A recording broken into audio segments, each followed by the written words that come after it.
Morning guys. Ito po, nag-aabang po tayo ng bus. Pusa tayo sa may tapat ng tinitirahan po namin. Dito po yan, no? Dito sa tinitirahan po namin. Alang wala pa pong bus. 2 minutes pa po siguro. Dito na. Wala pa yung sasakyan ko. Po guys, so yung building dito sa may tapat namin. Yan po siya.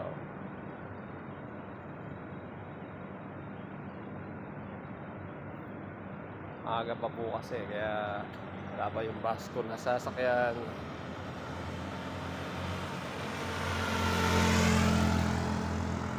Medyo hintay-hintay pa muna tayo. Hintay-hintay po tayo.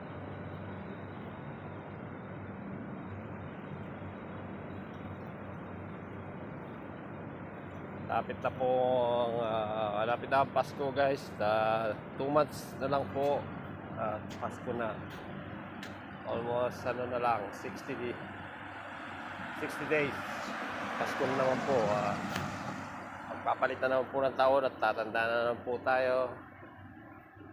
Usual, tataas na naman bilang ng edad natin. Kaya ito po ang bus na aking sasakyan. Nandito na po siya. Yan po guys, nandito na yung bus ko. Yan guys, kabababa ko lang sa bus. Nandito na po tayo sa malapit sa pinagtatrabahuan natin. Kaya lang maglalakad pa po tayo. Nandun po yun sa kabila.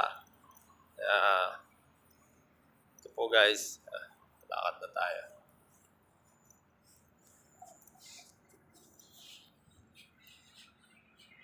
Po guys, medyo napipil na natin ang lamig ng panahon dahil malapit na po ang Pasko.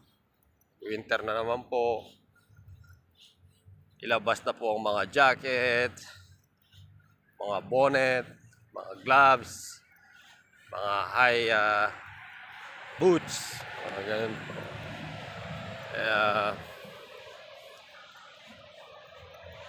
Ito yung Pasko natin na magiging maganda after nung COVID-19 na nangyari po sa atin. Kaya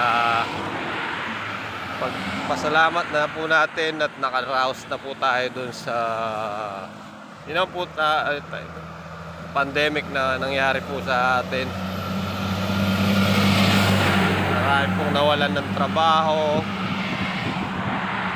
Marami po ang namatay, natakot, nagkaroon ng phobia. Saka yung mga bata ang tagal mag-adjust, lalo na yung edad na gaya po ng mga anak ko. Madami ding batang hindi nakapag-adjust kagad dahil sa nag-aaral sila. Online. Parang hirap para sa kanila na bumalik sa dati. Tagal ng adjustment nila. Dahil po sa nakulong po sila sa bahay. Almost 2 years. More than 2 years. Parang ganun po kasi 2019, 20, 21, 22 last. Almost po most sobrang more than 2 years po ang nangyayaring ganon. Dahil tayo po mga tao, sanay po tayo dun sa malaya, pag-alubilo sa tao, na wala po tayong sinusuot na mask. Talagang mabait ang Diyos sa atin at yun pa, nagano pa. At saka agad nilang naimbento ang gamot na yon para sa bakuna para sa atin. Although wala po tayo dapat sisihin sa nangyari, pero sana wag nang bumalik po yun.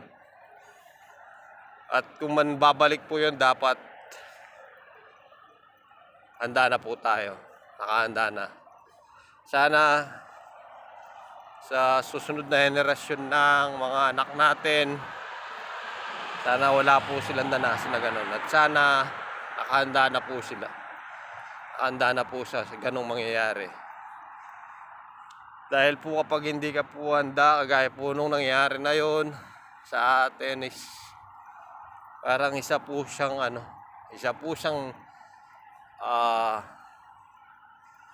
aral na kailangan po natin talaga, na dapat meron po tayong saparadong pagkain, pera, dahil po ang hirap. Gaya po dito, sabi ko nga po, buti na lang yung pinagtatrabahuan ko,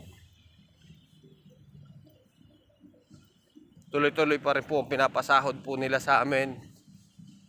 Yung pong kapatid ko na nandito din, hindi po sila pinapasahod. Inold po yung sahod nila. Buti na lang po ako, tuloy-tuloy. Kaya maraming salamat po sa Diyos. Ito po yung malaki pasalamat ko. Ngayon po tatawid po tayo dito sa signal. Guys, ayun po guys, nakatawid na po tayo ng signal. Gaya po ng kwento ko, swerte po, buti na lang po. Yung time po na yon, hindi po inold yung sahod ko, tuloy-tuloy po. Kaya lang yung asawa ko po nung time na yun, wala din pong trabaho. Wala po siyang trabaho. Para po kami noon na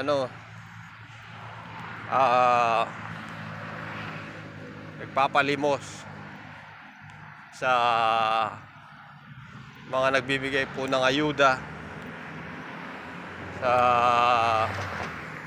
supermarket, sa ibang lugar, para po nakipagbalita ka po na makahingi po ng ayuda.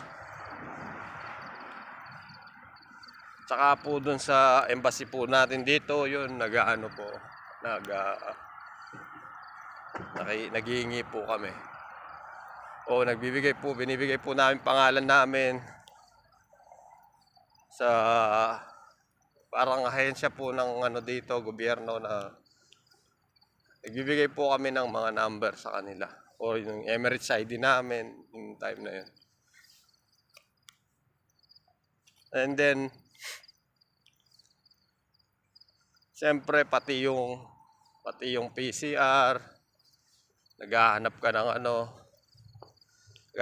kung saan ang pwede ka mag-PCR na libre, dahil po ang mahal po nun, mahal po dito ng PCR.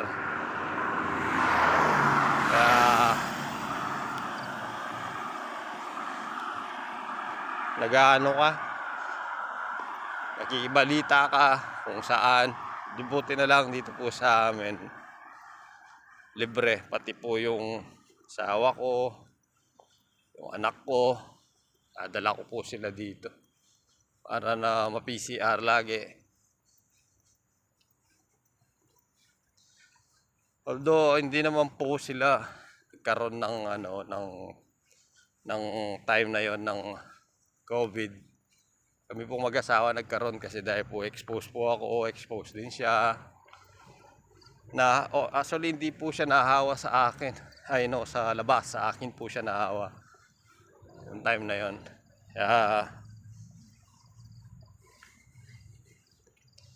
Kaya ngayon, look forward po tayo sa nangyari. Sana huwag na pong bumalik yun. At huwag sanang danasan ng next generation ng mga anak natin. Kaya kwento ko lang po, kasi yung iba parang hindi nila na ikukwento, parang wala pa po akong naririnig na naggumagawa ng video ng ganito na ikukwento yung nangyari sa kanila nung pandemic.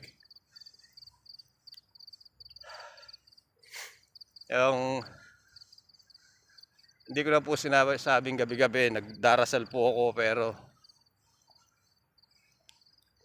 pinapanalangin ko po nung time na yon na sana ka-invento po sila ng vaccine, ang mga taong, yung mga matatalino, scientists.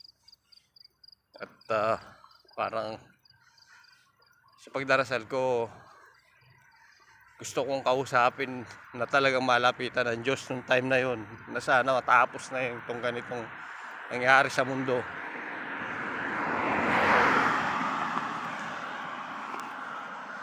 Yun pong, dahil nakulong ka po sa bahay,